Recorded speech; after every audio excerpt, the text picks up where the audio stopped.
जय हिंद दोस्तों, मैं आप सभी के बीच लेकर आ गया हूं बीपीएससी आपका टीआरई 3.0 का एग्जाम के लिए मैं टेस्ट सीरीज लेकर आ गया हूं रुक्मिनी पब्लिकेशन का। ठीक है, तो चलिए आज हम लोग देखते हैं जनरल स्टडी का। हम ये तीसरा वीडियो यानी कि तीसरा सेट लेकर आ गया हूं, तो इसको हम लोग अच्छी तरह से सॉल्यूशन करेंगे। मैथ और जीके जीएस है ना, रीजनिंग, ये सभी को हम लोग अच्छी तरह से देखने वाले हैं। 40 क्वेश्चन का डिस्कशन इस वीडियो में बहुत ही स्मार्ट तरीके से, बहुत ही जल्दी बताया जाएगा। ठीक है, तो चलिए स्टार्ट करते हैं, इसको देखते हैं। इसको हम थोड़ा सा बड़ा कर लेते हैं, ठीक है, ताकि आपको अच्छी तरह से दिखे। चलिए देखिए, ये रहा क्वेश्चन। तो देखिए यहाँ पे क्वेश्चन में क्या बोला है दोस्तों, बोला है कि ए और बी और सी अकेले अकेले एक काम को 24 दिन, 16 दिन और 32 दिनों में पूरा कर सकते हैं। ए और सी कार्य शुरू करते हैं, 6 दिनों तक कार्य करके उसे छोड़ देते हैं। शेष कार्य को पूरा करने के लिए बी कितने समय, कितने दिन लेगा। ठीक है, तो आपको यहां से देख लीजिए, ए 24 दिन, बी 16 दिन और सी 32 दिन। ठीक है, तीनों एक साथ काम करना शुरू करेंगे। ए और बी शुरू काम करना शुरू में रहते हैं, करते हैं यानी ऐसी। ठीक है, 6 दिनों तक रहेंगे और 6 दिनों तक कार्य करके वो सब छोड़ देंगे और शेष किसको, बी को करना है। तो कितना दिन लगेगा, तो देखिए इसका हम सॉल्यूशन करके दिखाते हैं आपको। हमने सॉल्यूशन कर दिया है ताकि जल्द से जल्द आपको यहाँ पे पता चल जाए, क्योंकि ऐसे हम डिस्कशन कर रहे हैं, ऐसे करते हैं अगर, तो बहुत बड़ा वीडियो हो जाता है, इसलिए मैंने पहले ही इसको सोल्व कर दिया है। ठीक है, तो देखिए यहाँ पे ए कितना भाई 24 दिन, बी कितना 16 दिन और सी को कितना 32 दिन लग रहा था।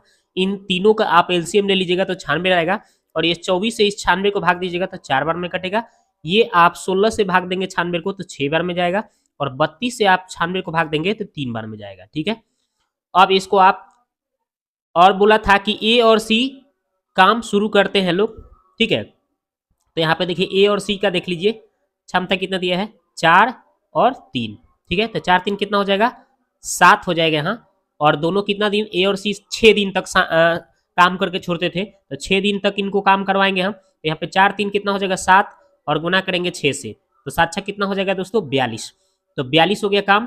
ठीक है, टोटल काम हमारा कितना था, तो 96 काम था, और इसमें हमने 42 काम ए और सी के द्वारा कराया गया और उसके बाद छोड़ा गया है। तो ए सी 42 काम कर रहे हैं, और तो हम इसको 96 में से क्या करेंगे दोस्तों, घटा देंगे इस 42 को, तो कितना काम बच जाएगा, 54 काम बच जाएगा। और ये जो 54 काम शेष बच गया वो किससे करवाते थे, तो बी से करवाना है। तो शेष काम बी से करवाना है, तो कैसे करेंगे जी, कार्य बटा क्षमता। क्षमता कितना आया है मेरा, तो 6, क्षमता उसका कितना दिया था, बी का कितना क्षमता है देख लीजिए यहाँ पे, बी का क्षमता कितना है, जो बी को करना है 6 क्षमता है, और इसको काम कितना करना है, शेष काम, तो 54 काम करना है। तो 6 से आप भाग देंगे 54 को, तो कितना बार में जाएगा, 9 बार में। तो इसका आंसर हो जाएगा दोस्तों आपका कितना, 9 आंसर हो जाएगा। तो आप देख लिए कितना अच्छी तरह से हम, तो ये देखिए दोस्तों इसका आंसर हो जाएगा आपका, कितना आया था आंसर, तो 9 आया था, जो कि ऑप्शन नंबर सी आंसर हो गया। अगला सवाल देखिए, यहाँ पे देखिए अगला सवाल बोला है कि यदि पूर्णांक n को 5 से विभाजित किया जाता है तो शेष 2 प्राप्त होता है, और 7 n को 5 से भाग दिया जा रहा है तो शेष क्या होगा। ठीक है, तो इस सवाल को भी मैंने सॉल्व किया है, उसको देखते हैं अच्छी तरह से। ठीक है, तो देखिए ये सवाल को, तो देखिए एक फार्मूला होता है दोस्तों, एक फार्मूला क्या होता है, a बराबर बी क्यू प्लस आर। ठीक है, भाज बराबर भाजक गुने भागफल प्लस शेषफल। ठीक है, तो हमें n में भाग देना था 5 से। ठीक है, तो n लिख लीजिए, 5 से भाग देना है। यहाँ पे भागफल हमें नहीं पता था, x मान लीजिए, शेष कितना बच रहा था, 2 दिया था। अब आगे बढ़ाएंगे, और बोला था कि इसको 7n बना देना है। n को कितना भाई 7 बनाना था, तो 7 से गुना करेंगे तो 7 बन जाएगा 7n। तो इधर भी 7 से मारेंगे गुना, तो 7 पचे 35, इधर भी 7 से गुना मारेंगे तो 7 गुना 14, यानी 7 से सभी में हमने गुना कर दिया, तो ये हमारा प्राप्त हो गया। अब हमें पता पूछा गया था शेष, तो हम क्या करेंगे, 5 से अगर हमें भाग देने की बात हो रही है तो 5 से भाग देंगे, इसमें तो कितना बचेगा 7x, इसमें हम 5 से भाग देंगे, ये 14 है ना, तो 14 को हम इधर 4 हटा लेंगे तो 10 हो जाएगा, तो 5 गुना कितना हो जाएगा 10, यानी 4 यहाँ पे शेष बच जाएगा, हमें कट कुट के 4 शेष बच जाएगा। तो बस सीधी सी बात है कि इसका आंसर 4 हो जाएगा शेष। तो देख लीजिए इसमें आपको आंसर कितना हो जाएगा, ऑप्शन नंबर बी 4 हो जाएगा। अगला सवाल देखते हैं 33 नंबर। ये देखिए, ये बोला है कि उस वर्ग का क्षेत्रफल ज्ञात कीजिए सेंटीमीटर स्क्वायर में जिसका शीर्ष कितना है 5 सेमी है कि त्रिज्या वाले वृत्त पर स्थित है। 5 सेम त्रिज्या वाले शीर्ष पर क्या है, वृत्त स्थित है। तो उसमें क्या बोला है कि उस वर्ग का क्षेत्रफल ज्ञात कीजिए, मतलब वर्ग का आपको क्षेत्रफल निकालना है जिसका जो शीर्ष है कितना 5 सीएम त्रिज्या वाले वृत्त पर है। ठीक है, तो चलिए इसको हम सॉल्व करते हैं, अच्छी तरह से देखते हैं।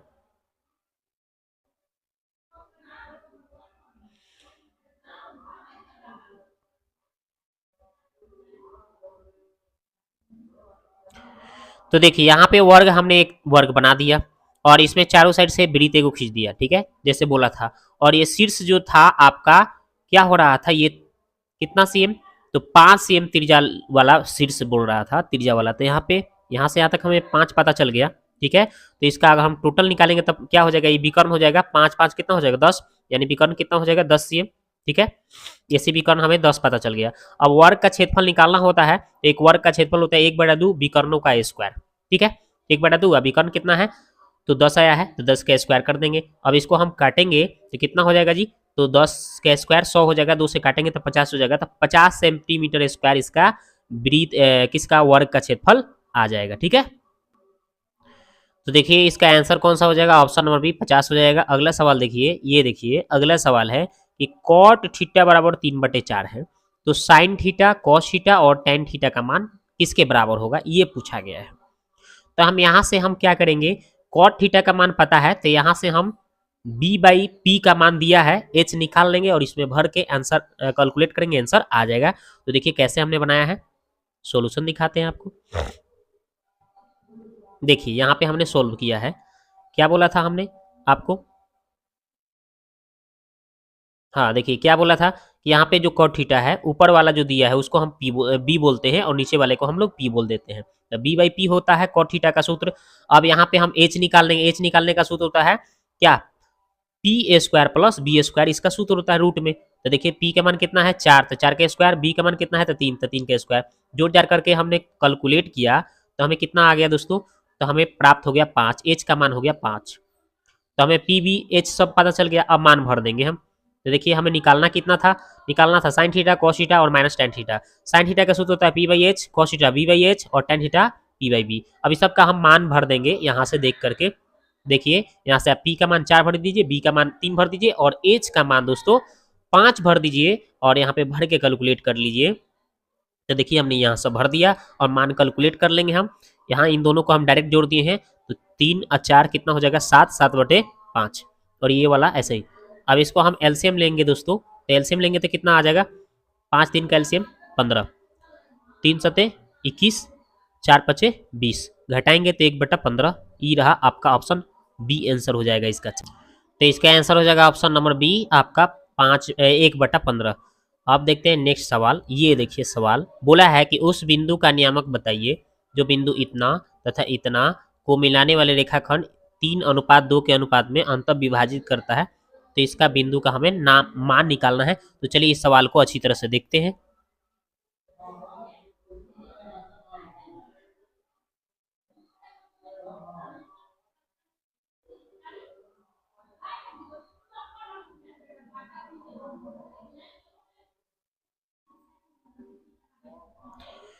देखिए ए बी दोनों दो बिंदु हो गया और एक बिंदु हम बीच में पी मान लिए और ये जो पी बिंदु है ये आपका 3:2 में विभाजित करता है।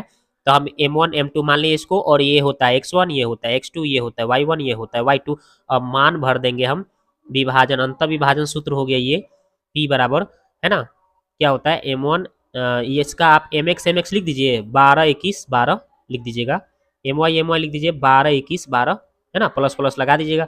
अब मान भर दीजिएगा। अब मान कहाँ से भरना है, यहाँ से सब आपको मान दे के यहाँ से सब आपको मान भर देना है। x1 के जगह पे कितना भरना है देख लीजिए, x1 -1 -x2 4 है ना, y1 3 और y2 -7, m1 3 m2 2। और मान भरेंगे आराम से ये बिंदु का मान निकल जाएगा। तो देखिए यहाँ पे सब हमने मान भर दिया। अब 4 3 12 हो गया और माइनस प्लस माइनस 2 एकम 2 हो गया, 3 2 5 हो जाएगा। ठीक है, अब इसके बाद आप सॉल्व करेंगे, 7 3 21 माइनस में हो जाएगा, 2 3 6 हो जाएगा, बट्टा में 5 हो जाएगा, 3 2 5।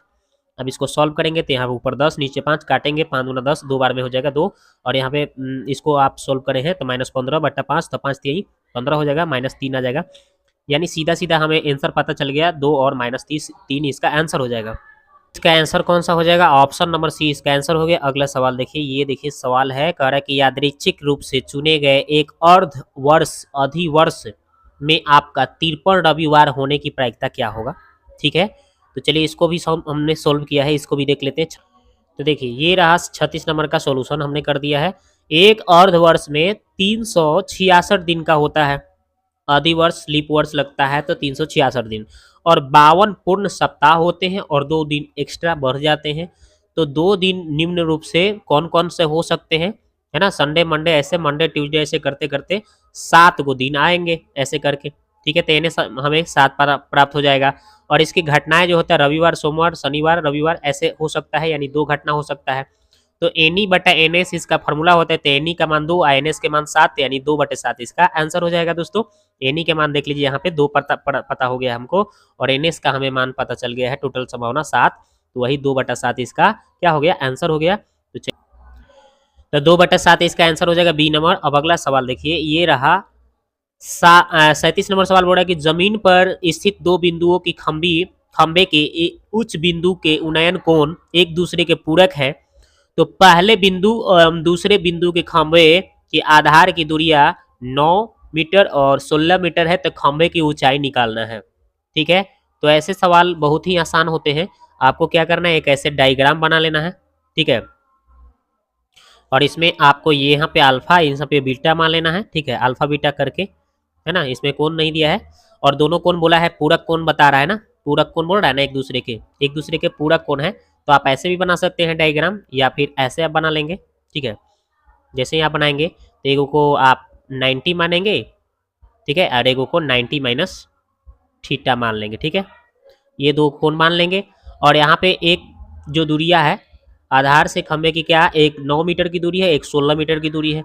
तो पूरा लंबा जो दूरी है वो 16 मीटर का है, और यहाँ से यहाँ तक लेके दूरी 9 मीटर है। ठीक है, तो इस तरह से सवाल के लिए कुछ नहीं करना होता है, रूट अंडर ए बी इसका ट्रिक होता है। और ए के स्थान पे 9 भरेंगे और बी के स्थान पे 16 भरेंगे, तो 16 9 144 आ जाएगा, और 144 का वर्गमूल निकालेंगे तो 12 इसका आंसर हो जाएगा। बहुत ही ईजी सवाल होता है ये। ठीक है, ये 10th में दिया गया है, तो इसका 12 आंसर हो जाएगा। लेकिन देखिए कैसे मैंने सॉल्व किया है वो भी दिखा देता हूँ आपको।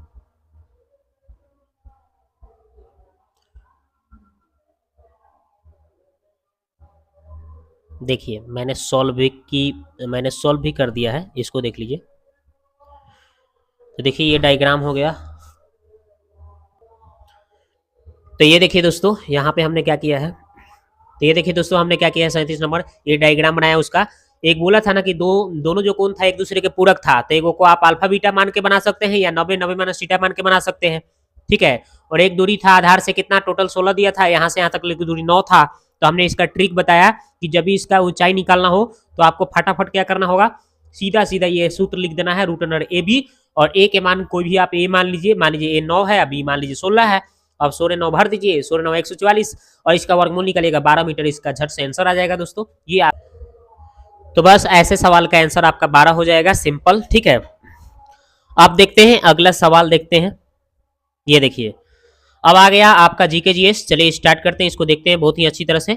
बिहार में झरनी नृत्य किस समुदाय की प्रसिद्ध लोक नृत्य है? तो बिहार में आपका झरनी बोला है, ठीक है, और नृत्य किस समुदाय का प्रसिद्ध लोक नृत्य है? तो ये मुस्लिम समुदाय का होता है दोस्तों। ठीक है, मुस्लिम समुदाय का ये होता है। ठीक है, अगला सवाल है कि निम्न में से दक्षिणी गंगा के मैदान की औसत ढाल किस ओर है?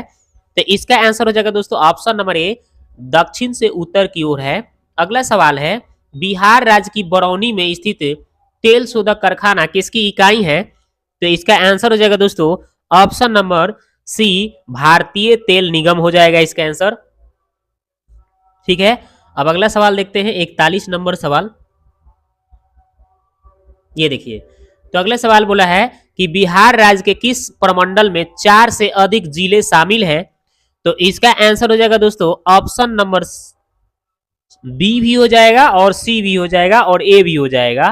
ठीक है, यानी इसका आपका आंसर अगर बात किया जाए दोस्तों, ठीक है, तो डी हो जाएगा, एक से अधिक इसका आंसर हो जाएगा। ठीक है, इसका आपका आंसर हो जाएगा एक से अधिक हो जाएगा। ठीक है, आपका पटना, मुंगेर, मगध ये सब हैं, इन सभी को एक से ज्यादा प्रमंडल है ना, चार से अधिक यहाँ बोला है ना बिहार राज्य के किस प्रमंडल में चार से अधिक जिले हैं, तो आपका पटना में भी और आपका मुंगेर में भी और मगध में भी, यानी एक से अधिक आंसर हो जाएगा। ऑप्शन नंबर डी इसका आंसर हो जाएगा दोस्तों। ठीक है, अगला सवाल है, अंतर्राष्ट्रीय मातृभाषा पुरस्कार 2023 किसे दिया गया है?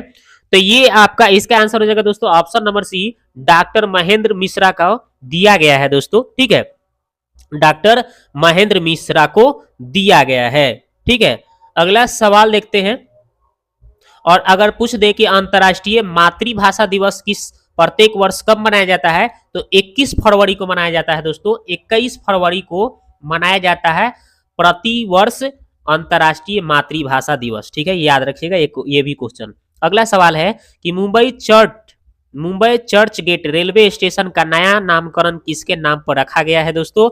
तो इसका आंसर हो जाएगा आपका सीडी देशमुख। सीडी देशमुख कौन है? हाँ, ऑप्शन नंबर बी इसका आंसर हो जाएगा सीडी देशमुख के नाम पर ये Mumbai Churchgate railway station का नया नाम रखा गया है। ठीक है, अगला क्वेश्चन है दोस्तों कि महिला प्रीमियर लीग क्रिकेट टूर्नामेंट में विजयी टीम कौन बनी है? तो ये इसका आंसर हो जाएगा दोस्तों option number C, Mumbai Indian. कौन सा? मुंबई इंडियन, इसका आंसर याद रखना है।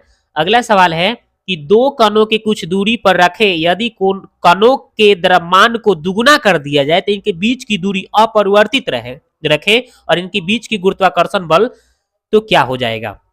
ठीक है, गुरुत्वाकर्षण बल बीच की क्या हो जाएगा ये बोला है। तो इसमें आपको कुछ नहीं करना है, जब दोनों क्या बोल रहा है, दो कण के बीच की दूरी, कण को अगर द्रव्यमान को डबल कर देना है, पहला कण मान लीजिए m1 है, m है चाहे m1 है और दूसरा कण आपका m2 है। अगर इसका आप लोग फॉर्मूला पढ़े होंगे g इंटू क्या होता है m1 इंटू m2 बटा आर स्क्वायर, ये पढ़े होंगे है ना। इसका आपका गुरुत्वाकर्षण बल में जो बल लगता है उसकी ये फार्मूला होता है F बराबर G into m1 into m2 बटा आर स्क्वायर। तो इसको आप अगर आप इसको डबल कर देते हैं, एक कण को, दोनों कणों को दुगुना करना है, तो पहले कण को दुगुना कर देना है, दूसरे कण को भी दुगुना कर देंगे, तो दो दुना कितना हो जाएगा भाई? 4, यानी कि 4 गुना हो जाएगा। ये जो आएगा रिजल्ट ये कितना गुना आ जाएगा? 4 गुना हो जाएगा। सिंपल इसका आंसर हो जाएगा। तो ऑप्शन नंबर बी इसका राइट आंसर हो जाएगा दोस्तों। अगला सवाल है कि एक परमाणु की प्रथम परमाणुीय त्रिज्या का निम्नलिखित में से कौन सा सही प्रदर्शन कर रहा है? ठीक है, तो इसमें आपको ये देखना है, ठीक है, कि कौन सा परमाणु त्रिज्या को सही से इंडिकेट कर रहा है, ये इसमें पूछा गया है। तो आपका ऑप्शन नंबर बी जो है, बी और सी दोनों सही के सही बता रहा है। तो देख लीजिए बी में कौन सा सही बता रहा है, ये देखिए ये भी सही बता रहा है, और आपका ऑप्शन नंबर ये जो सी है ये भी आपका सही बता रहा है, K11। ठीक है, और इसमें भी K11। ठीक है, अगला सवाल है, देखते हैं दोस्तों। नेक्स्ट सवाल बोला गया है 47 नंबर की यूना आरम पर वृषणों की निम्नलिखित में कौन सा कार्य नहीं होता है? तो इसका आंसर हो जाएगा दोस्तों आपड़ा का विकास और एस्ट्रोजोन का स्राव, यानी ऑप्शन नंबर सी इसका राइट आंसर हो जाएगा। अगला सवाल है कि निम्नलिखित में से कौन सा कोलाइड का गुण नहीं है? तो आपका कोलाइड जो होता है इसे होकर गुजरने वाले प्रकाश किरण पुंज को प्रकृति नहीं करता है, ये गलत बोला है, यही इसका नहीं होगा, ऑप्शन नंबर बी आंसर हो जाएगा। अगला सवाल है कि पदार्थों के निम्नलिखित वर्गों में से कौन से वर्ग या वर्गों के केवल अजैव निम्नीकरणीय वस्तुएं शामिल है? तो आपका पॉलीथीन, प्रक्षालक, पीवीसी, प्लास्टिक, बेकेलाइट, डीडीटी, यानी एक से अधिक इसका आंसर हो जाएगा, ऑप्शन नंबर डी हो जाएगा। दोनों आंसर सही है। अगला सवाल है, ये देखिए कि तत्व A B C D E परमाणु क्रमांक दिया है 9, 11, 17, 12 है ना, 13 तत्वों में कौन सा युग्म समान समूह से संबंधित है? तो आपका ए नंबर, आप सभी का आप इलेक्ट्रॉनिक विन्यास निकालेंगे और ए नंबर का निकालेंगे तो 2 और 7 हो जाएगा, 2 7 9। और यहाँ पे आपका सी नंबर जो है आपका जिसका 17 दिया है परमाणु क्रमांक, ठीक है, इसका भी अगर आप निकालते हैं कौन सी आपका इलेक्ट्रॉनिक विन्यास, तो 2 8 7, तो इसमें भी आपका लास्ट में 7 आ जाएगा, इसमें भी लास्ट में 7 आ जाएगा 72 कोश में इलेक्ट्रॉनों की संख्या जो कि समान समूह को दर्शाता है। तो ए और सी इसका आंसर हो जाएगा दोस्तों, ऑप्शन नंबर सी आंसर हो गया। अगला सवाल है, कौन सा हार्मोन शरीर में शर्करा के स्तर को नियंत्रित करता है? तो आपको पता होगा इंसुलिन, और इंसुलिन के कमी से आपका मधुमेह रोग होता है, ये भी बात याद रखिएगा, चीनी का रोग होता है ना, शुगर जिसको बोलते हैं। अगला सवाल है कि महावीर स्वामी का जन्म कहाँ हुआ था? तो ये आपको पता होगा, कुंडग्राम के वैशाली के पास में हुआ था, है ना, याद रखिएगा, कुंडग्राम के कहाँ पे? आपका वैशाली में महावीर स्वामी का जन्म हुआ था, ये आपको याद रखना है, ठीक है। और कब हुआ था? 540 ईसा पूर्व, ये भी बात याद रखिएगा। अगला सवाल है, पुराणों का अध्ययन करने वाला प्रथम मुसलमान कौन था? तो उनका नाम था अलबरूनी। अलबरूनी जो थे ये पहला मुसलमान थे जो क्या पुराण के ऊपर अध्ययन किए थे, और ये महमूद गजनवी के साथ आए थे भारत। किसी सुल्तान के बारे में कहा जाता है कि उसने भूमि कर उत्पादन के 50% तक कर दिया था, तो उनका नाम क्या था दोस्तों? तो उनका नाम था अलाउद्दीन खिलजी, ठीक है। तो ये देखिए 54 हो गया, आप देखते हैं 55।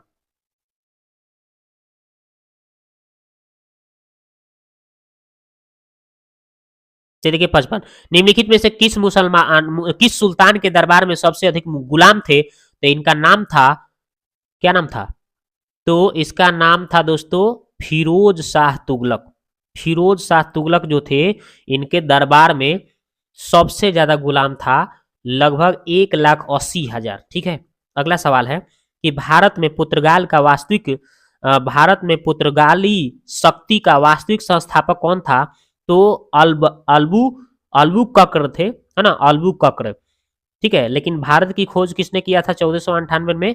तो वास्को डी गामा, ठीक है। अगला सवाल है, इनमें से किसे द ग्रैंड ओल्ड मैन कहा गया है? Grand old man of India के नाम से किनको जाना जाता है? तो दादा भाई नौरोजी को जाना जाता है, दादा भाई नौरोजी इनका नाम है, याद रखिएगा, ठीक है। और कांग्रेस के 3 अधिवेशन में ये अध्यक्ष रहे थे, 1886, 1893 और 1800 और 1906 में ये अध्यक्ष बने हुए थे, याद रखिएगा, ठीक है। अगला सवाल है कि महात्मा गांधी जी ने दांडी यात्रा कहां से प्रारंभ किया था? तो साबरमती आश्रम से ही शुरुआत किए थे, है ना। दांडी यात्रा 12 मार्च 1930 को शुरू किए थे, जिसमें 78 इनके अनुयायी थे, साथ में 24 दिन लगा था, 240 मील यानी कि 385 किलोमीटर का यात्रा किया था इन्होंने, और समुद्र के पानी से नमक बनाकर ब्रिटिश सरकार के जो कानून था उनका मुंहतोड़ जवाब दिया था इन्होंने, गांधी जी ने, ठीक है। अगला सवाल है, पंचायती राज विषय निम्नलिखित में से किस सूची में सम्मिलित किया गया है? तो ये राज सूची में सम्मिलित किया गया है, याद रखिएगा। अगला सवाल है, भारतीय संविधान की प्रस्तावना में पंथ निरपेक्ष शब्द किस संविधान संशोधन द्वारा जोड़ा गया है? तो 42वें संविधान संशोधन द्वारा ये जोड़ा गया है 1976 ईस्वी में, ठीक है। अगला सवाल है कि भारतीय संविधान में शामिल नीति निर्देशक तत्वों को कहां के संविधान से लिया गया है? तो आयरलैंड के संविधान, आयरलैंड, ठीक है। ये कहां से लिया गया है दोस्तों? तो याद रखिएगा, ये आपका आयरलैंड के संविधान से लिया गया है, जो कि ऑप्शन में कहीं नहीं दिख रहा है, इसलिए इसका ऑप्शन ई नंबर हो जाएगा, कहीं नहीं है ऑप्शन में। अगला सवाल है कि संघ का यह कर्तव्य होगा कि वह बाह्य आक्रमण तथा आंतरिक गड़बड़ी से प्रत्येक राज्य की रक्षा करें, ऐसा प्रावधान भारतीय संविधान के किस अनुच्छेदों में से किस एक में दिया गया है? तो ये आपका अनुच्छेद 355 में दिया गया है, अनुच्छेद 355, ठीक है। और राष्ट्रपति शासन किस अनुच्छेद में बताया गया है? तो किस अनुच्छेद से? तो अनुच्छेद 356, ये भी बात याद रखिएगा। अगला सवाल है, जहांगीर का समकालीन वह इतिहासकार जिसने बिहार के पटना में अपनी प्रसिद्ध ग्रंथ दबिस्ताने मजाहिब की रचना की थी, तो उनका क्या नाम था दोस्तों? तो उनका नाम था मोहसिन फानी। अगला सवाल है कि निम्नलिखित में से कौन भारतीय राष्ट्रीय कांग्रेस के स्थापना अधिवेशन में उपस्थित नहीं था? तो कौन नहीं था भाई उपस्थित? तो इसका आंसर हो जाएगा सुरेंद्र नाथ बनर्जी, चलिए 64 हो गया। अब देखते हैं अगला सवाल। तो अब देखिए 65 नंबर सवाल बोला है कि हिमालय की श्रेणियों में से सबसे प्राचीनतम श्रेणी का नाम क्या है? तो सबसे प्राचीनतम श्रेणी का नाम है दोस्तों बृहत हिमालय श्रेणी। बृहत हिमालय श्रेणी नाम है इसका, ठीक है, याद रखना है। अगला सवाल है कि भारत की निम्नलिखित नदियों में से कौन सी नदी दामोदर नदी की सहायक नदी है? तो इसका आंसर हो जाएगा इंद्रावती नदी। कौन सा हो जाएगा? इंद्रावती नदी। अगला सवाल है, भारत का अपने पड़ोसी देश के मध्य अंतर्राष्ट्रीय सीमा के विस्तार का आरोही क्रम है। आरोही क्रम क्या है दोस्तों? तो ऑप्शन नंबर ए देख रहे हैं, पहले नेपाल, फिर पाकिस्तान, फिर चीन, फिर बांग्लादेश, ठीक है। अगला सवाल है, कुछ जीव अकार्बनिक स्रोतों से प्राप्त साधारण खाद्य सामग्री का उपयोग कार्बन डाइऑक्साइड और जल के रूप में करते हैं। इन जीवों को क्या कहते हैं? तो इन जीवों को दोस्तों कहते हैं ऑप्शन नंबर ए स्वपोषक कहते हैं। स्वपोषक, ठीक है, जो स्वयं भोजन संश्लेषित करते हैं, बनाते हैं। अगला है, निम्नलिखित में से कौन सी ग्रीन हाउस गैस के उत्सर्जन से संबंधित अनिवार्य सीमाएं तय करने वाले औद्योगिक देशों के बीच की गई है एक अंतर्राष्ट्रीय संधि है? तो इसका आंसर हो जाएगा दोस्तों option number B Kyoto Protocol. Kyoto Protocol इसका आंसर हो जाएगा दोस्तों, ठीक है। अगला सवाल है कि निम्नलिखित में से कौन सी एक पर्यावरणीय चिंता नहीं है? तो इसका आंसर हो जाएगा दोस्तों ऑप्शन नंबर सी ओजोन परत का ढलना, ये नहीं है, ठीक है। तो चलिए हमने आपका टोटल इसमें जीके जीएस का क्वेश्चन हमने कंप्लीट किया, जनरल स्टडी कंप्लीट किया। दोस्तों ये वीडियो कैसा लगा आप जाके कमेंट्स में कमेंट करें, ताकि मैं नेक्स्ट आपका टेस्ट सीरीज लेकर आऊँ जल्द से जल्द, ठीक है। और पहली बार आए हैं तो चैनल को सब्सक्राइब कर दीजिएगा, ताकि इस तरह से वीडियो आपको मिलते रहे, है ना। और इसका जितने भी हिंदी लैंग्वेज पेपर है, लैंग्वेज पेपर का मैंने 10 सेट का सोल्यूशन हम अपने प्लेलिस्ट में यूट्यूब के डाल दिए हैं, उसको भी आप देख सकते हैं।